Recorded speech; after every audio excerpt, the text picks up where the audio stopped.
When the No Kings protests erupted across American cities, the slogan itself felt like something pulled straight from the pages of the revolution.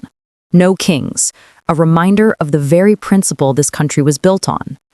But the message wasn't just nostalgic, it was direct, personal, and aimed squarely at one man, President Donald J. Trump. For months, protesters have accused Trump of ruling more like a monarch than an elected leader. Their chants echoed through San Francisco, Chicago, and Washington. "We didn't fight for independence just to kneel again." They claim his latest executive decisions, from deploying National Guard troops to bypassing Congress on spending, show a dangerous concentration of power in the hands of one man. Critics argue this isn't new. They say Trump's leadership style has always leaned toward autocracy, fiery rhetoric, loyalty tests, public firings, and relentless attacks on the press. But what's new, and what truly set off the latest wave of protests, is the belief that he's now crossing a constitutional line. The president's supporters see strength, his opponents see tyranny. One protester in Oakland told local news, "We have a president who doesn't want checks and balances. He wants crowns and obedience." Her words captured the anger felt by many Americans who believe democracy itself is at risk. Meanwhile, Trump's allies dismissed the protests as liberal hysteria, arguing that strong leadership is what the country needs. They insist that Trump is fulfilling his promises, cutting through bureaucracy, and defending America from chaos. But that defense only fuels the fire, because every time critics accuse him of overreach, Trump seems to lean in harder. The question now haunting both supporters and skeptics isn't just about policy, it's about identity. Is America still a democracy, or is it slowly becoming something else, something it once fought against? The heart of the No Kings argument lies in how President Trump wields power, not just through policy, but through personality. Supporters praise his boldness, critics call it control. In recent months, Trump has bypassed traditional checks, using executive orders to push through controversial measures on immigration, surveillance, and federal funding. He's also been accused of threatening to withhold money from states that don't respect presidential authority. To his opponents, that sounds eerily familiar, like the demands of kings who once ruled by decree. Protesters in Chicago even carried posters of Trump wearing a golden crown, his head enlarged over the Constitution with the words, "We the people, not we the king." Their message was simple. America fought a war 250 years ago to get rid of monarchs. And yet, here we are again debating whether one has returned in disguise. Political analysts have compared Trump's tactics to historical examples of strongmen, leaders who blurred the line between democracy and dictatorship.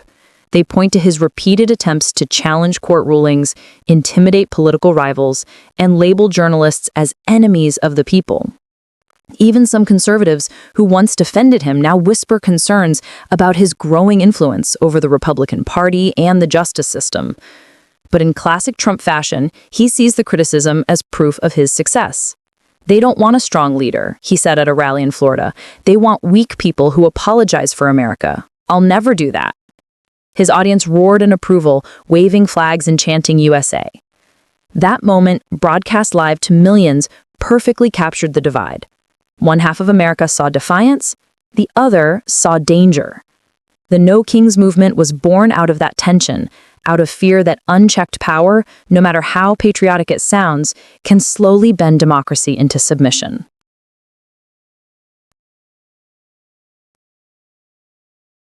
As the No Kings movement gained traction, its message traveled far beyond the big cities. From college campuses in Oregon to town squares in Georgia, Americans of every background joined in, holding up signs that read, "Power belongs to the people." Even military veterans, clergy members, and retired judges were spotted in crowds, warning that democracy doesn't collapse overnight, it fades slowly, one decree at a time. The government's response, however, was swift and controversial. National Guard units were deployed in several cities to maintain order, but protesters saw it differently. They accused the administration of using intimidation to silence dissent. Viral videos from San Francisco and Chicago showed lines of armored vehicles and police and riot gear surrounding demonstrators, scenes that sparked outrage on social media. Meanwhile, constitutional scholars began weighing in. Some said Trump's moves, such as issuing unilateral national security orders and expanding executive immunity, may not technically break the law, but they stretch the spirit of the Constitution. One law professor from Georgetown put it bluntly, "You don't have to wear a crown to act like a king." But not everyone sees dictatorship in the president's playbook. Trump's loyal base argues that he's simply reclaiming presidential strength after years of bureaucratic gridlock. They say America needs someone who can make quick decisions, unafraid of political backlash. He's not a king, he's just doing what every weak president before him was scared to do. That defense resonates with millions, especially those who feel Washington has ignored them for decades. To them, the protests are not a patriotic stand, but a coordinated attack from the same establishment that has always resisted Trump's agenda. Still, the deeper question persists.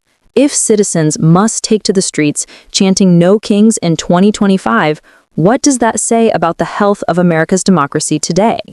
As night fell over cities like Washington, D.C., San Francisco, and Chicago, the chants of "No Kings" grew louder, echoing through the streets like a haunting reminder of the country's founding promise.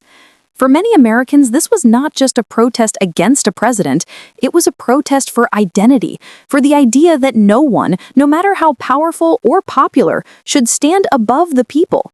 One protester in D.C. held a cardboard crown made of gold foil, crushed in her hands as she shouted, "We crowned him with power, now we have to take it back." The image went viral overnight. To some, it symbolized defiance. To others, it looked like hysteria. But for the millions watching online, it forced an uncomfortable truth into the open. The line between leadership and domination can be frighteningly thin. The White House dismissed the protests as media theater, but the message had already spread. Across social platforms, Americans debated fiercely, was Trump truly overstepping, or was this just another episode in the nation's endless partisan war? Political historians say every democracy faces a test of balance between freedom and control, strength and restraint. For America, that test seems to have arrived again.